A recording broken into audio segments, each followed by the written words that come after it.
Aubrey Gordon is an author, podcaster, and activist working to combat anti-fat bias. She started writing as Your Fat Friend in 2016 and wrote exclusively under the pseudonym for 4 years, illuminating the experiences of fat people and urging greater compassion for people of all sizes. She co-hosts my favorite podcast, Maintenance Phase, and is the author of What We Don't Talk About When We Talk About Fat. Her work has been featured in LitHub, The New York Times, Health, Vox, and Self, where she is a regular columnist. Her new book, You Just Need to Lose Weight, and 19 Other Myths About Fat People, hit the New York Times bestseller list and is a powerful tool for disrupting anti-fatness wherever we encounter it.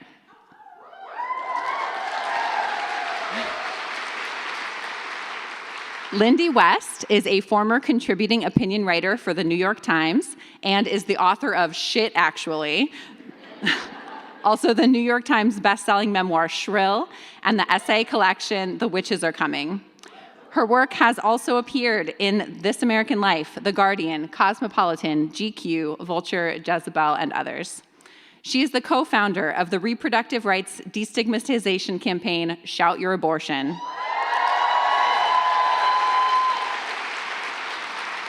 Lindy is a writer and executive producer on Shrill, the Hulu comedy adapted from her memoir, and she co-wrote and produced the independent feature film Thin Skin. Aubrey Gordon's new book, You Just Need to Lose Weight and 19 Other Myths About Fat People, is the subject of tonight's talk. Please join me in welcoming Aubrey Gordon and Lindy West.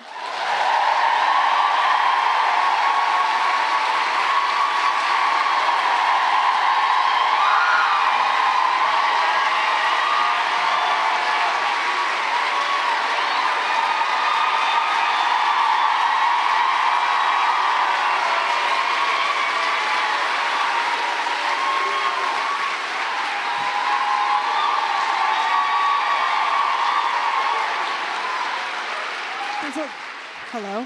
Am I on? No. Hello? Can you hear me? Is that working?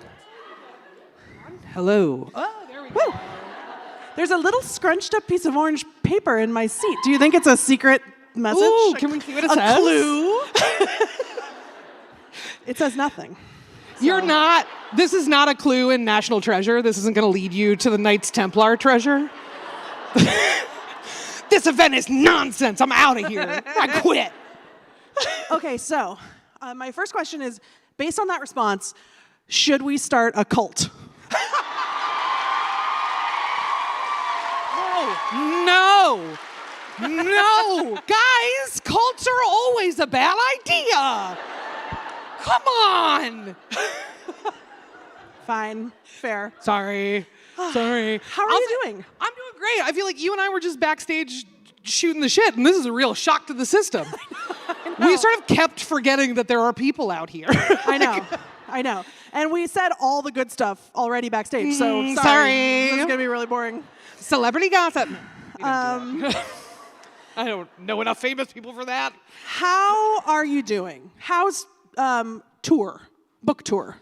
I mean, listen, tour's great aside from losing my voice at the one time in my life that would be like, the worst possible timing of my adult life. Be a podcaster, launch a book, challenge level, you can't talk. So, I mean, first things first is huge thanks to everyone who rolled with that change of date. I am eternally grateful. It would have been a very disappointing event because I got to the point where I was opening my mouth and just no sound. It was just crypt keep, dust. Yeah. I heard you. I think you posted something on I made Instagram. A video and was I just want you guys to know I'm not kidding. I'm so glad you're better. I'm so glad we're here. I'm so glad you wrote this book. Oh, thank you. I was just bitching backstage. Just before we came out, I was saying how tired I am of talking about being fat. Not like, Yeah. I mean, like, I'm not tired of doing it in the fun way, but like the thing where the people like are mad at you or like ask you questions or want you to go on Bill Maher, like, I just leave me alone. Or like they want to talk about the whale, that it's, we could talk about this later, but Yeah. and I was like, I'm so tired. And I'm so glad that you wrote this perfect, short, dense, hard little book that I can just throw at people. And it's got all the stuff. I mean, should I just start asking you questions? Because I have so many questions. Sure, let's do it. Okay, well, because that started to segue into one of my questions. Great. So I'm just going to ask it, which is that... you're such a good writer. Oh, thank you. Oh my God. It's really, I really mean that. Like, since forever, I've always like truly admired your craft and the way that you write. It has so much clarity and authority, which is something like authority, especially I feel like is stripped from fat people in this really relentless, insidious way. And you have always embodied that so effortlessly. And I don't know if, being anonymous for a while helped with that. Because people, I guess, people just have less traction to like to tear you into little nothingness. But anyway, what I was going to say was, how do you write like that? Hold on. I feel like my writing, because it's so powerful what you do, and it's so rare and so important, and I feel like my writing, when I try to write about like bodies, and especially my body and living in my body, etc., it just devolves into like crying, and also I get very angry. And you stay in this place that is so self-assured and like authoritative. And I'm just like, is that difficult? How do you do that? So that's a very kind question and the softest of softballs. Hello, thank you. Appreciate it. Why are you so great? Explain. Like, so I will say I'm currently trying to write something that is like lighter and funnier, and I am having the same moment about your writing and about Sam Irby's writing, where I'm like, but how? When do you know when to use the caps lock? I don't know. You know what I mean? Like, I'm just like, I don't know. Just always use it. Okay, good. You can take it out later. You can pull it back. My first draft is 100% caps lock. And then I actually pick words to lowercase.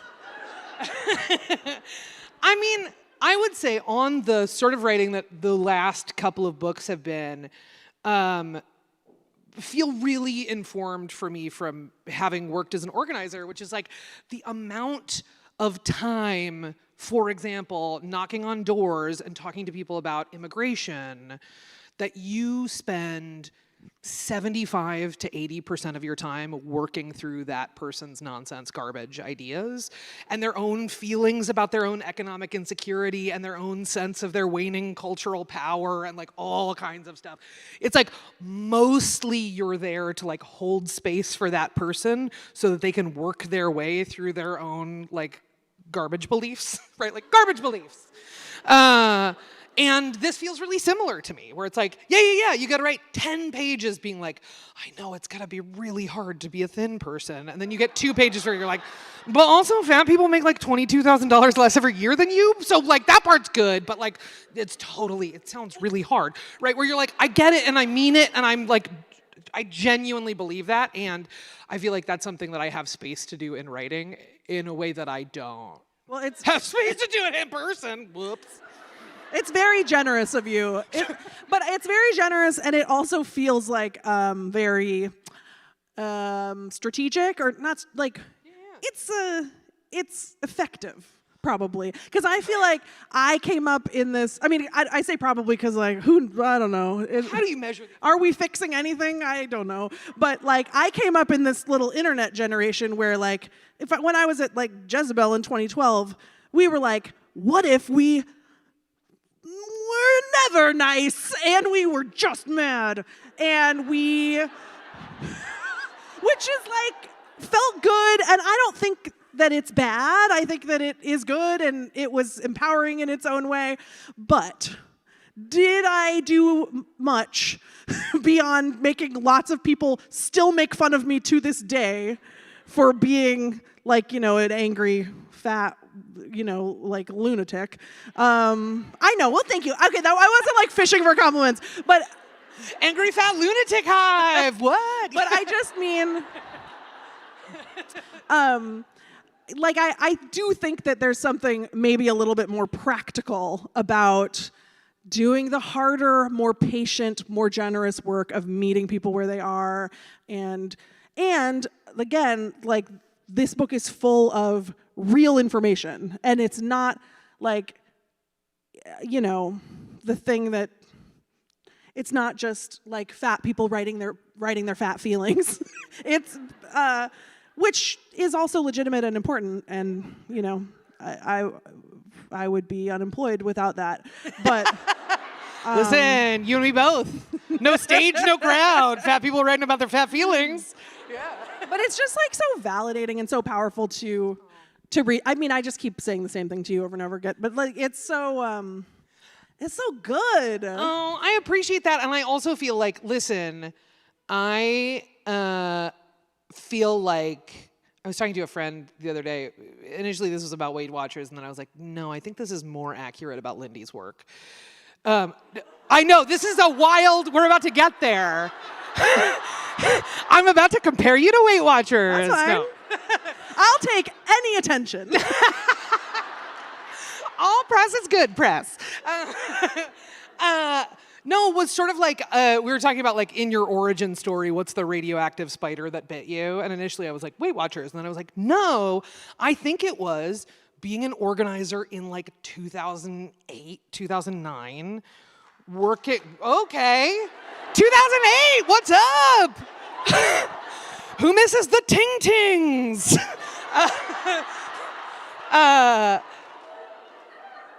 I was working on LGBTQ sort of issues and kept seeing pieces from a guy who's come around the corner since then, but Dan Savage, seeing...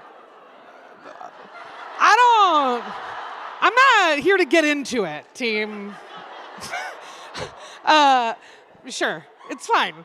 And seeing Truly this, is fine. it's like genuinely fine. Now I Everything's feel like- fine. We're all fine. Everyone's fine.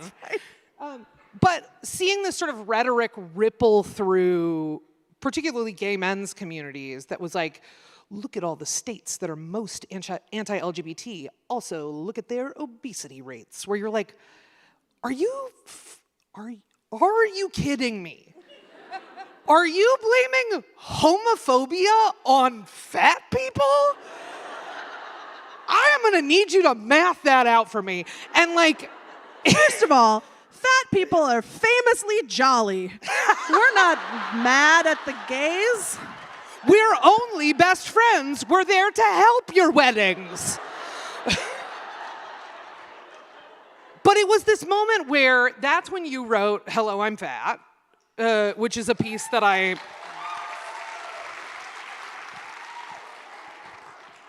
It is a piece that I think about and reference to this day, because even then, having read, Marilyn Wan, and having read Shadow on a Tightrope, and having read all of these incredible fat books, that was the first time that I saw a fat person in the public eye be like, hey, you're talking about me right now? And I'm like, right here. Like, I'm like across the cubicle from, like, what is going on? And it was one of the most incredible, like, I just remember sitting at my desk and reading that and like just crying and being like, I'm not sad, it's just a lot is happening. Like, it was like absolutely like a humongous like turning point in my own, Thank you. how I showed up as a fat, like, I'm not kidding. That's like a big thing for me. So thank you for writing Oh my God, that means truly so much to me. I can't.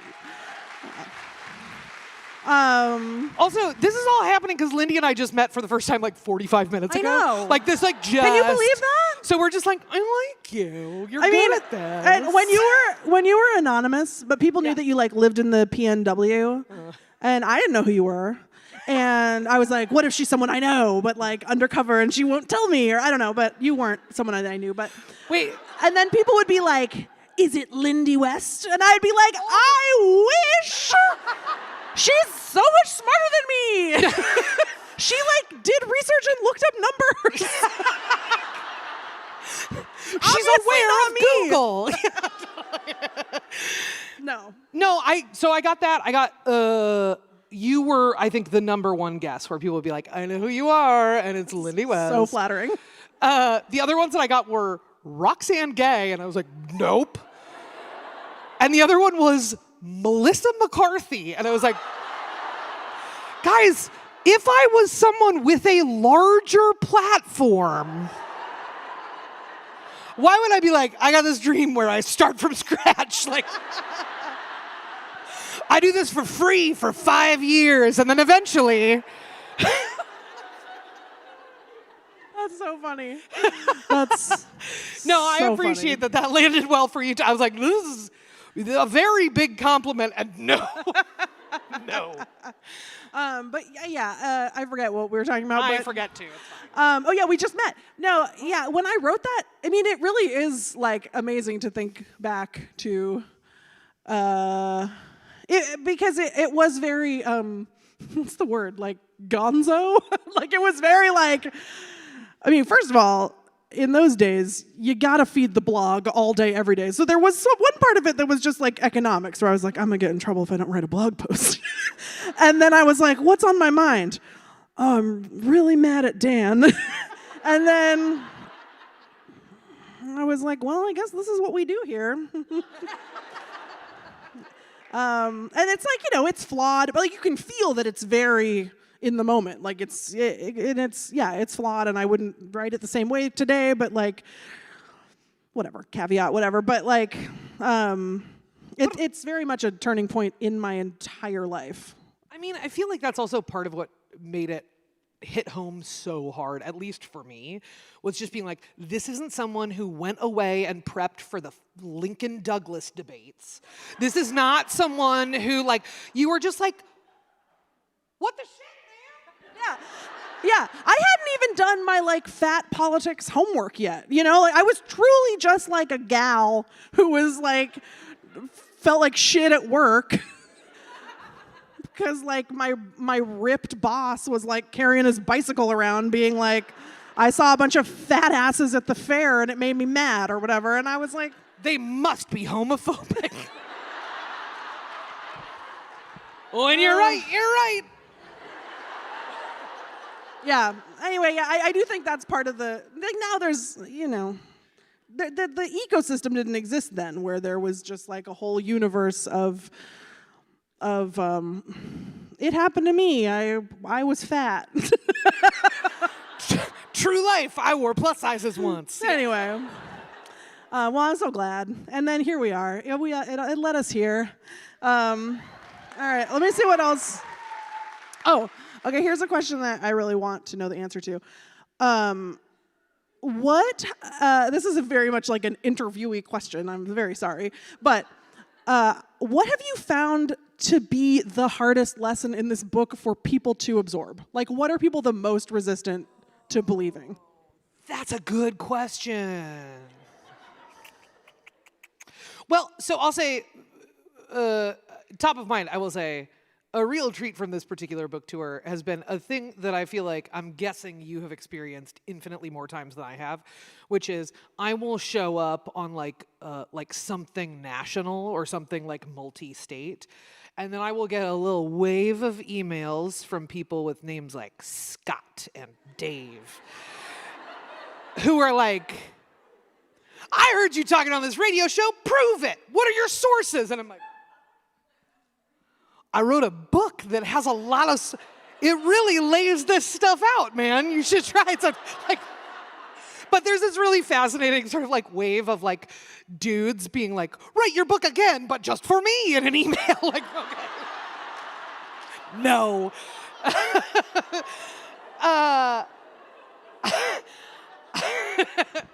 I would say the one that feels like it has really stuck and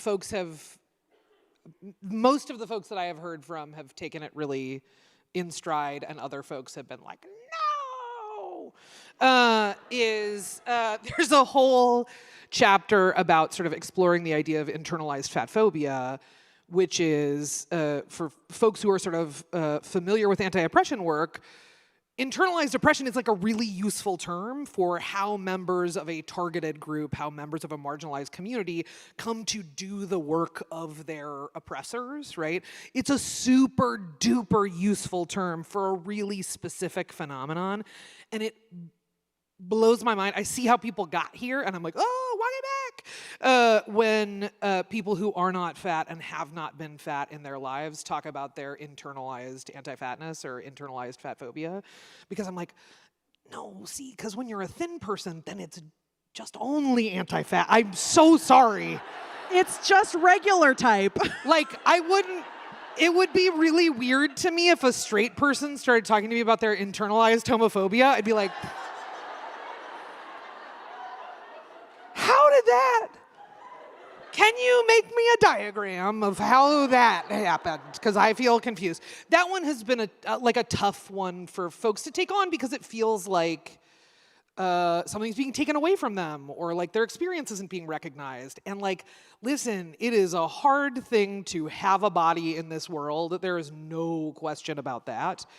And we've got to be able to talk about things in precise enough terms that we can identify differing problems and solve each of those individually and see how they relate and see how they differ. And this is a place where it's like really important to talk about, like, yeah, man, if you are a straight size model who is used to being like airbrushed all the time and having people just talk about your body and being like, she's 5 pounds too heavy for this shoot or whatever. Like, that is horrible, and no one should have to go through that. And that is different than, say, making $22,000 less a year because of your body size, right? Like, those are different things. There's not a worse one or a better one. We don't need to, like, rank them, but we've got to be able to talk about those two things as distinct but related phenomena. Sure. Okay, so related to that, since body positivity as a term has failed or has sort of crashed and burned and been obliterated, like, do you have tips? Do you have one weird trick for... How did I phrase this in my notes? Doctors don't want you to know. Doctors hate her. I mean, literally, they hate us. It's in the book. You can read about it. It's like not as a public figure. It's just as a patient. Like, yeah. No, but okay. How do we? Here's how I wrote it down because I don't trust my brain. Yeah. Blah, blah. Oh yeah. How do we simultaneously address the fact that body standards, beauty culture, diet culture, whatever, harm everyone while keeping the most marginalized bodies centered? That's a good question. And I feel like there are as many answers to that question as there are like fat activists in the world, right? Like, I feel like kind of everyone would give like a different, like a slightly different spin on the answer. For me, I feel like part of it is you have to tell the whole story of how we got to where we are now, right? You have to tell the whole story of the BMI being like, it was a Belgian guy who wanted to prove that Belgian guys were the best. And so he was just like, we're just gonna look at Belgian guys. That's all we're gonna look at, right? Like, you have to be able to and willing to tell the entire story of like, this has been specifically built in a way that pretends that anyone who isn't a white dude doesn't exist, right?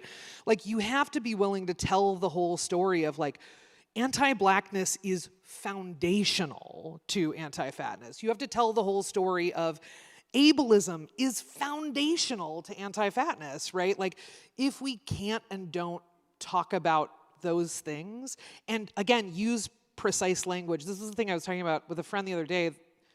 that sort of there has been this supplanting of talking about, instead of talking about anti-fatness or fat phobia, if that is your term of choice, with like talking about diet culture. And that strikes me as diet culture, a useful term with a great deal of utility and a thing that we should all be able to like name and identify. And there are times when we use diet culture to be like, the biggest loser was totally diet culture. And I'm like, the biggest loser was abusing fat people on TV for entertainment. That's a really different thing than like, guys, we're all hurt by diet culture, right? Like, not if you're one of the people on the TV who's running until you barf, right? Like that's like a different thing. Are they still rebooting it? They were like a couple years ago. I watched it for a column, and then I was just like, the whole time I was just like weeping and was like, why am I doing this? No job is worth this. Like, well. But like, to me, it seems that we got to be willing and able to do a couple of things. One is be willing to do enough of our homework to be able to, again, sort of tell the whole story of fat activism, dating back to the fat underground as like a queer collective of fat Jewish and black folks, right? We've got to be able to tell the whole story of Johnny Tillman and Ann Atwater and the many folks who sort of paved the way for fat activism and fat organizing.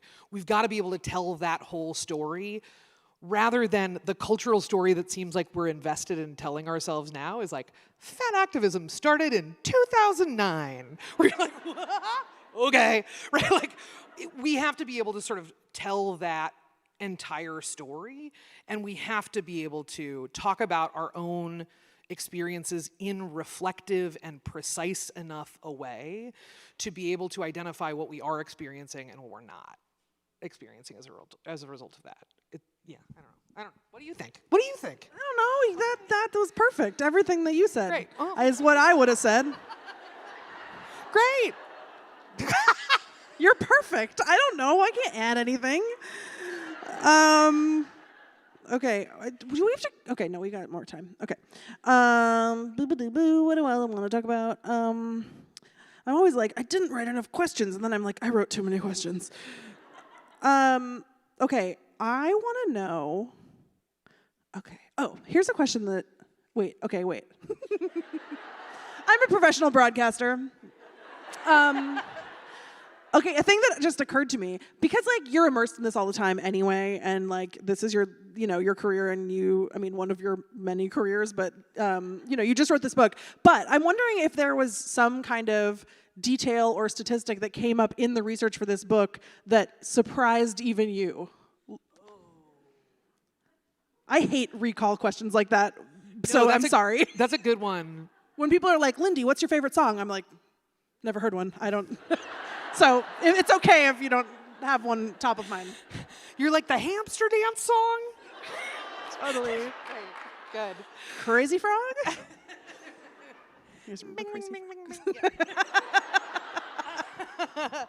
I would say, so listen, this is not one of the ones from the book. It was in preparation for an interview the other day that blew my mind, and it made me so happy, guys. I was prepping for an interview about Weight Watchers, my blood oath against Weight Watchers, hello. And I looked up, this reporter had a number of questions about like, why are so many diets saying that they're not diets anymore? And I was like, good question that a lot of people are not asking. Like, why is Noom like, just eat 1,200 calories a day, don't worry about it, we're not a diet, it's fine. Like, and what I found, I was looking for some, it's sort of oft conjectured that diets don't sell like they used to. And I was like, I should check that assumption and make sure that that's true. Guys, the share price for WW International is down 2/3 in the last year. That's why that lady's emailing you. I'm like, Are we not allowed to talk about that? Whoa, Is that a secret? Okay, never mind. The CEO of Weight Watchers wants to be her friend. Yeah. And is sliding in the DMs over and over. Yeah. I've gotten some emails being like, are we going to be friends? Do you want to hang out? And I'm like, I don't know what to do with this. I'm a Capulet and you're a Monty. No. It can never be. There's just a Weight Watchers PR person somewhere who's like weeping and begging her to like. Yeah. I'm sure. But like that one really kind of blew my brains out of my head to be like, okay, we're cooking with gas now, team. Is there a gift? We're cooking with induction now, team. One of my Republican, very extremely elderly relatives, the other day posted a picture on Facebook of like an old-timey gas stove and was like, "Look at this beautiful stove." Like they're doing like reactionary stove content. You can have your stove, Ron. Was it on Facebook and did it include a minion? Yeah, there was a minion cooking pancakes. Anyway, is there a gift good enough that would get you to convince you to be friends with the WW lady? Like, can you be bought? If there was a way for them to be like, I'm taking down this company and I'm taking down Noom with me. Like, we're going out in a blaze of glory. I'd be like, okay, cool. We could totally hang out. When are you in town? Let's get drinks. But like, if you're like, I just started this new job that I'm excited about where I wish fat people to be thin and then yell at them when they're not. Like I run an empire of people who yell at fat people for not being thin. Like that's not for me. I just, still to this day at age 40, almost 41, I have done so much reflection on being fat and being whatever myself. And still to this day, I uncover new little parts of myself that were harmed by Weight Watchers just all the time. I'm like, I have like all kinds of little secret traumas that I'm just still, I every once in a while I'll be like, why do I have such a weird relationship with food? Yeah. Haven't I worked on this enough? And then it's like, oh yeah, I was like 10. And the thing where they make you go, you're like in the room with the other people, and then you have to go on the scale in front of all the people. And then they like cheer or they're disappointed in you. They cheer or they say nothing and go, next week. I think it's bad.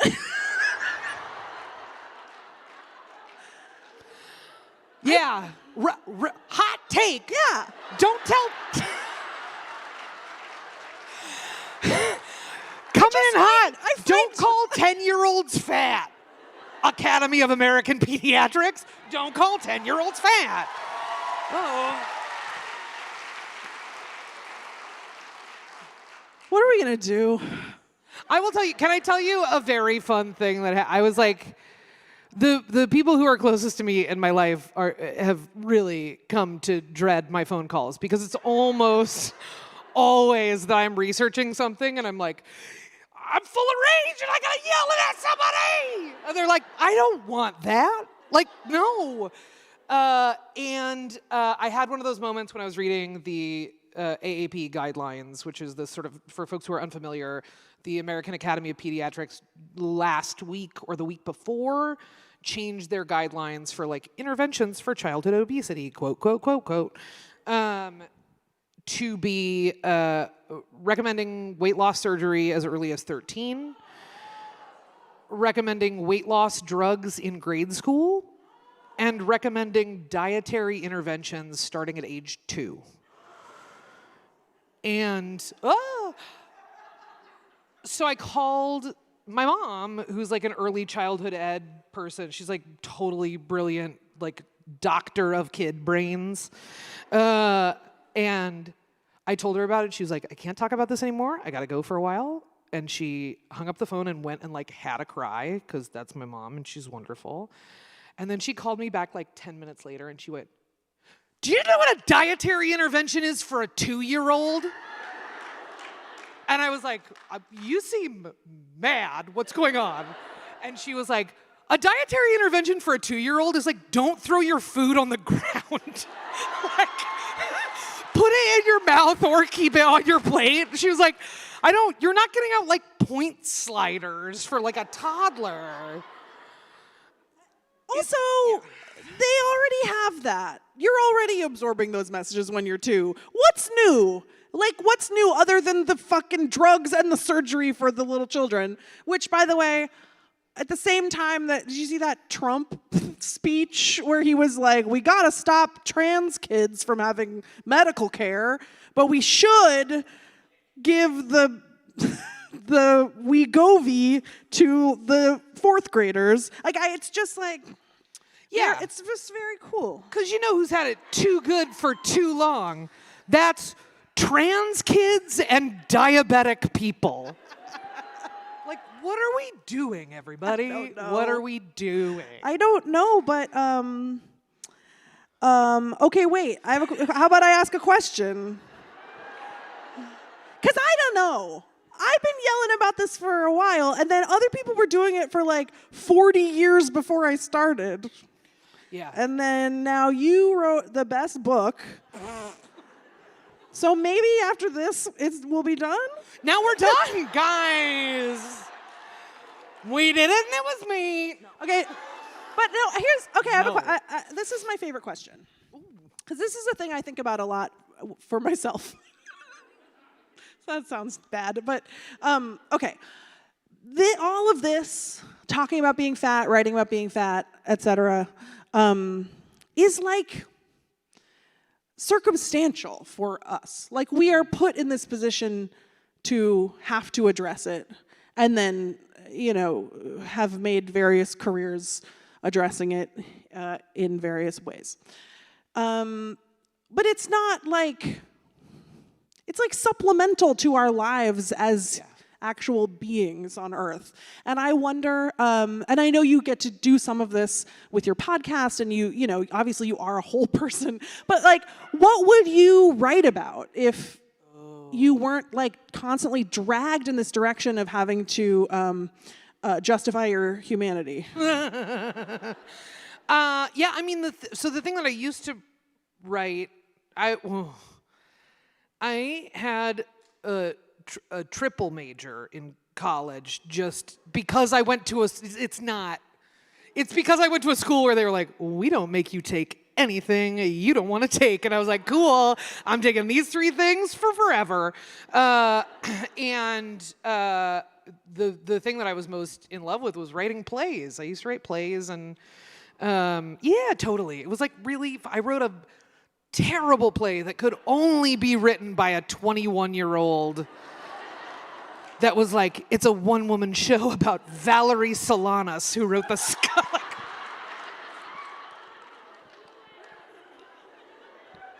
You're welcome that that's not anywhere in anyone's reach. Can we produce it? Come on. Yeah, Come done on. and done. Great, perfect. I'm pretty sure I wrote that for like a class that was like site-specific playwriting, and it's like plays that are designed to only be performed ever in one place. And What was the site?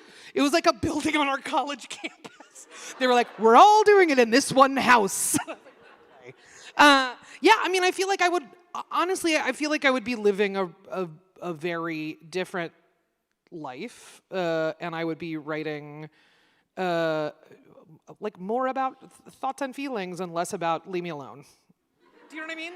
Yeah. Like, it's a lot of writing about like, just let me walk my dog. You don't have to be like, good for you. You're outside. You did it. I'm curious for you, like, I feel like this question of just sort of like, if not for anti-fatness, then what? Is an interesting one to me, and I've been thinking a lot lately about how much, I was talking to someone recently about media representation, and a common wish that I hear from fat folks is like, I want to see media where a fat person is in the media and it has nothing to do with their fatness, which I totally understand as a wish. And for me, I'm like, the way that I experience it is much more as like, I'm just trying to go to the grocery store, and then like some human whack-a-mole pops up and is like, are you sure you want to get that? Like, right? Or what have you, right? Like, it feels like it has more of a ring of truth to me to think about like, you're just trying to go about your day and then people just pop up and they're like, do you want to join a gym? I'll go with you. Like, oh, okay. I'm curious about for you, how has like the anti-fatness that you experienced changed in your own sort of arc as a public figure? Have you noticed differences? Are there things that are more the same than you wish they were? That's such a good question, and I don't totally know the answer because so many other things change over time. Like, I'm so much less sensitive now, and I think that I am more scary now. like people approach me less. I think I give off a vibe of don't. Yeah. I mean, I'm like really nice, but people don't. Anyway, but I've also gotten bigger over time, so I also have just more, access challenges, and like there are ways that I slam into this wall more often than I did when I was in my 20s. And I have better perspective about it. And I don't know, like I will say that one thing that's been kind of painful lately, because it feels like such a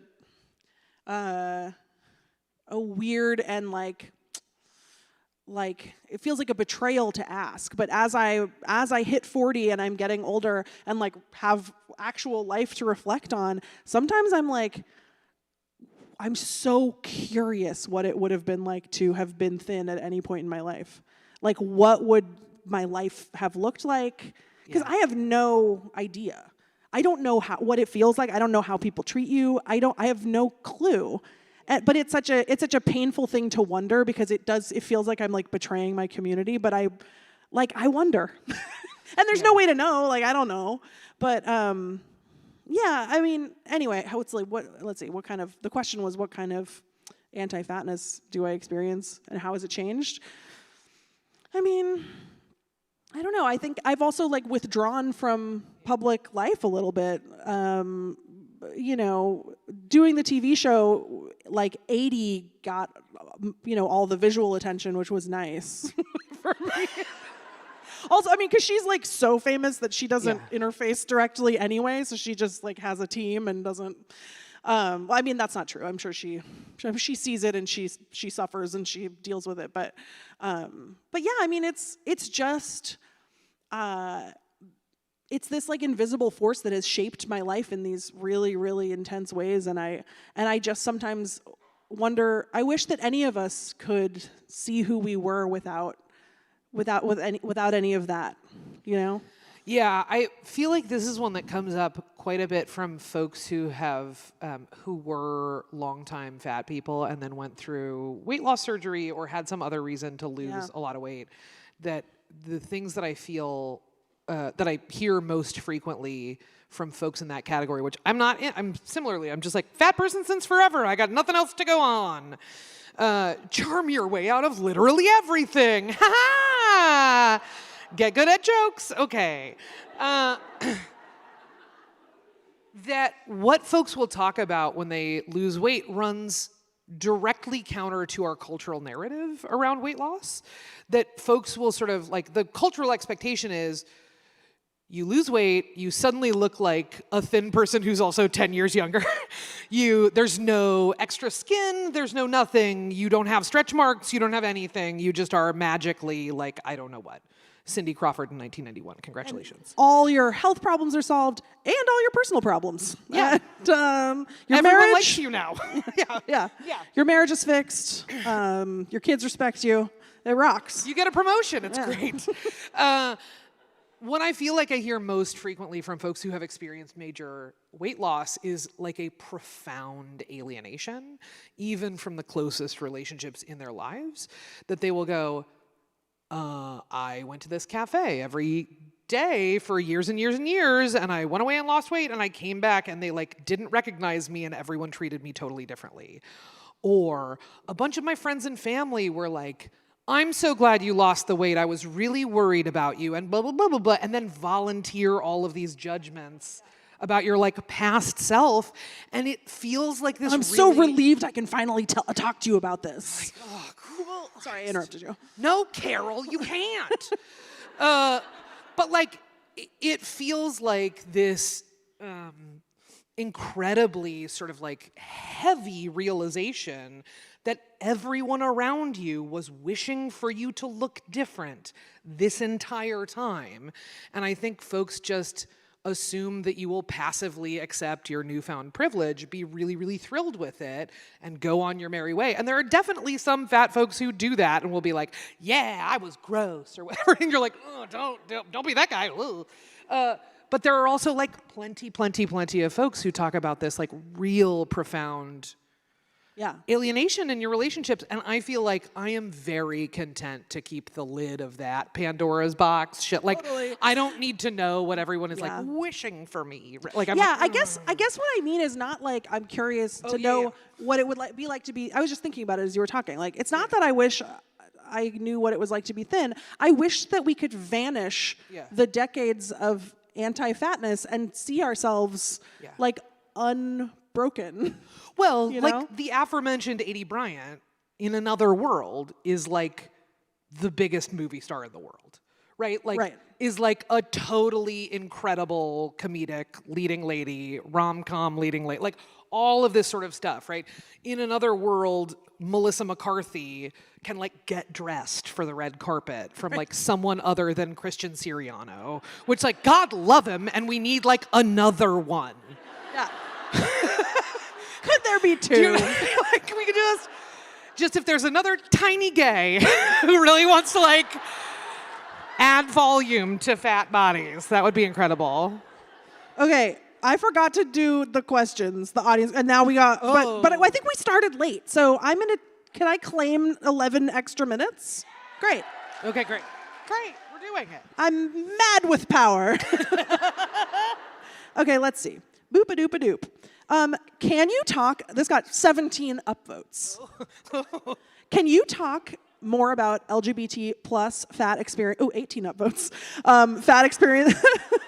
Can you talk more about LGBT plus fat experiences, if possible? The Sapphics love you. They're here tonight.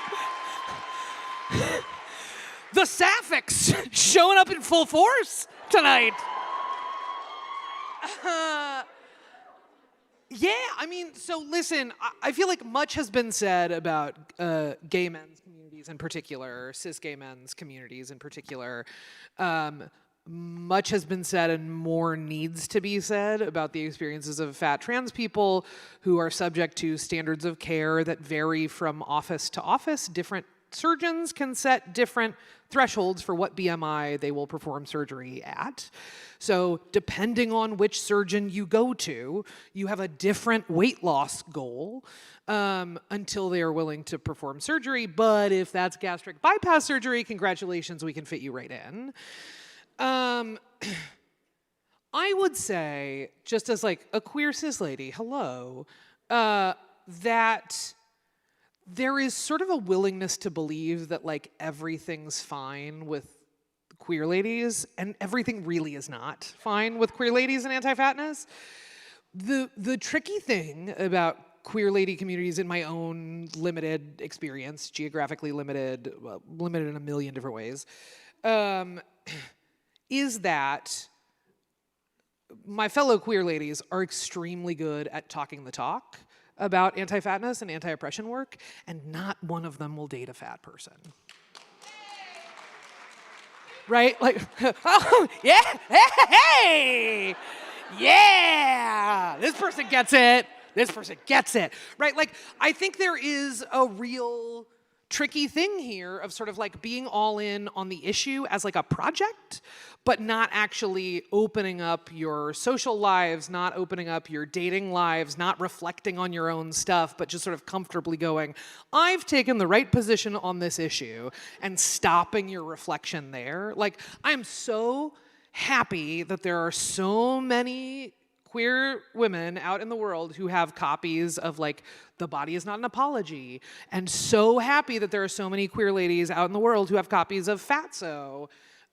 And those are still people who are like, I just find myself most drawn to like really thin androgynous people. And you're like, don't spend any time on that one. Got it. Which is like, I think there is a real misperception that like fat people just want to demand that you date them. And like, that's not, show me a person who wants that, who's like, I demand that you date me. This is a fulfilling relationship to me. But when like everyone around you is like, I support you fully, I would absolutely never make a life with you. That's a hard message to take, right? Like, that's a hard and very clear message to take, no matter how many other right things you say on top of that. Like, being around people who you're like, wow, I am the only fat person that you know, and you are really keen to talk to me about your fat politics, and then I don't know if you talk to any other human being about it ever, and I know that you're not spending time with or I don't see you spending time with other fat people. That feels like, look, that's work that everybody has to do, right? Like, no question, that's across the board work. It's a thing that I notice particularly amongst other, like, bisexual women, lesbians, queer people. There's work to do. That's what I would say. There's work to do. Okay, this is our number one most popular question. One weird trick. Is there anything that you wished people asked you in interviews that they never do? I'll tell you what, I don't have wishes for interviews because I'm always just like, you know, it's every time it's a flip of a coin that I'm gonna like get on the phone with a reporter or start a radio interview and they're gonna be like, hey, listen, I get your whole thing, but like, the AAP guidelines have some good points, right? Like, you gotta admit, right? Like, that's like a lot of the questions is just like, right, but you would agree that this wildly anti-fat, erroneous statement is true, right? You are definitely gonna die, right? I'll tell you this. This is also not a wish. These are all just bad stories. Sorry, hi. I had an interview, this was some years ago, with a reporter who was like, I want to talk to you about your experiences going to the doctor's office. And I was like, sure. I said yes, because why would you say no? There are lots of reasons to say no. And that reporter asked me a bunch of questions, blah, blah, blah, blah, all of that sort of stuff, and then came back to me a few days later and was like, I have a follow-up for you. Do you have some time for follow-up questions? And I was like, sure, can you email them to me? The reporter sent me these follow-up questions, and they were, I talked to a doctor who says that if you don't lose weight, you will blow out both knees by the time you're 40, you will become diabetic, you will become hypertensive, and you will almost certainly not make it to 45. 45? I was like, I know so many fat people who are living on borrowed time, if that's the math we're doing. Sorry, Grandma, you didn't live to 92. Ha-ha! Like, okay. And I just had to be like, right, where you're just like, what? What are we doing here? And he was like, do you have any response to all of this? And I was like, my response is, it seems real unethical for a doctor to diagnose a patient they've never seen through a game of telephone. Like, what are we doing? I will say, so like most of my like approach to interviews is just like, just like but I will say I had an interview recently where for the first time in 7 or 8 years of doing this writing, someone was like, what's your writing process like? And I was like, huh. Imagine being a writer and making it 8 years in and having someone be like, tell me about your writing. Like, wow, interesting. So like that kind of stuff, just like genuinely any questions about literally anything else. I'm like, what a treat. Oh, you don't want me to yell about the whale for 20 minutes? Awesome. We're good. I wish people would ask me what's my favorite animal that I saw at the Reptile Expo. What was your favorite animal that you saw at the Reptile Expo? Wow, what a good question. I think hognose snake. Yeah.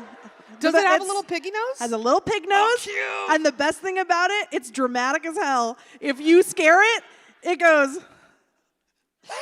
like just like what you just did for about the interviews. It's like, no, and it like pretends to die with so much panache. Yeah.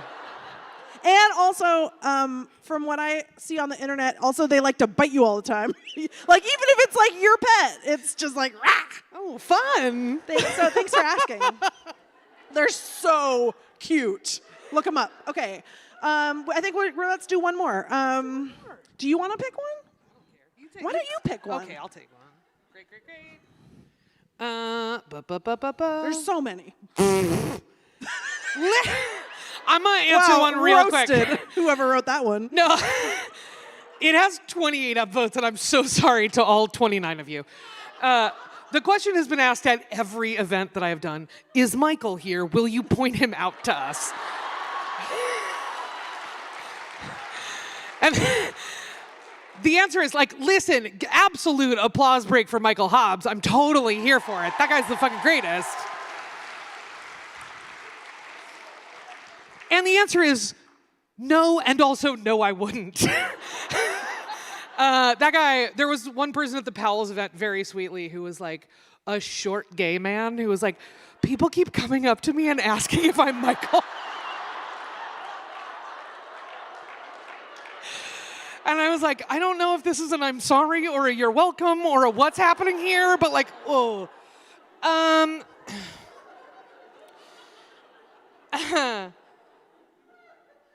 Oh boy, oh boy, oh boy. These are some heavy ones. I know. Do you want me to talk more about snakes while you're doing that? Oh, here is one that I appreciate. I enjoy this one a great deal. Can you talk about intuitive eating? Ooh. Yeah, what is that? It's where you eat food and you don't really think about it very much. Oh my it's like God. Great. It's like you're like, I'm hungry. What am I hungry for? I guess I do that. Yeah, like, look at that. Yeah, all right. Yeah. I did it. No, I would love to hear you talk about that.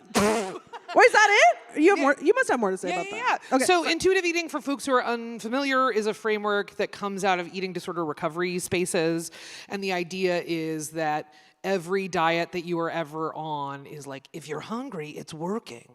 Like, it's all about sort of disconnecting you from your own hunger and satiety cues. And intuitive eating is about sort of restoring that connection and being like, what do you feel hungry for? If you're not hungry, do you want to eat because you're bored? That's okay. Make that decision actively. Like, do what you want, right? I would say this is a thing that comes up quite a bit in fat activism spaces in the same way that body neutrality comes up quite a bit in fat activism spaces. And I think folks don't necessarily recognize that what they're talking about is an individualized approach to writing your own mindset and not a movement building approach to changing the world that we live in. So like intuitive eating, fine and great. If it works for you, awesome. That's not like a substitute for fat justice or fat liberation or fat activism of any kind. Same with body neutrality. Work on feeling as neutral as you like about your own body or as positive as you like about your own body, but also recognize that that really only necessarily changes how you feel about your own body, right? I would also say it's worth lifting up that there have been some really good, smart, thoughtful critiques of intuitive eating that are like, yeah, man, if you're working an hourly job and you get one 15-minute break every 4 hours, you can't exactly eat intuitively and be like, I'd like to graze while I'm working at the post office or whatever, right? Like you can't, that's like not a thing that you can do. And I think those are really good and thoughtful conversations worth having about talking about like, yeah, man, when people like me who are like, you know, raised middle-class white ladies are just like, hey guys, we all have the same access, right? Let's just all do this thing, right? Like, it doesn't always go to the most like universally applicable place. And it just feels like worth lifting up that like, this is another place where we've got to get precise enough about what we're talking about. And body positivity, body neutrality, and intuitive eating are all great ways to address body dysmorphia, eating disorders. They're incredibly useful tools in the toolbox that don't then go on and like make the world a more hospitable place for fat people. Those are things that both need to happen. Sure. That's such a good answer. Thanks, bud. Appreciate it. I mean, I feel like we should leave it there. Oh, great. Yeah, I want to say that you are a world-changing person, And I'm so honored to get to be here and do this event with you. And I could talk to you for 4 more hours, but no, it's okay. We gotta go home and go to bed. And I support the employees of the venue. Yeah. Yeah. But just thank you so much for your work and for your existence and being who you are and for being here. And everyone, I don't know if you bought a copy with your ticket or what, but get the book, send it to everyone you've ever met, and stick around and get your book signed. Yeah, look at that. Thanks, Thank you everybody. so much.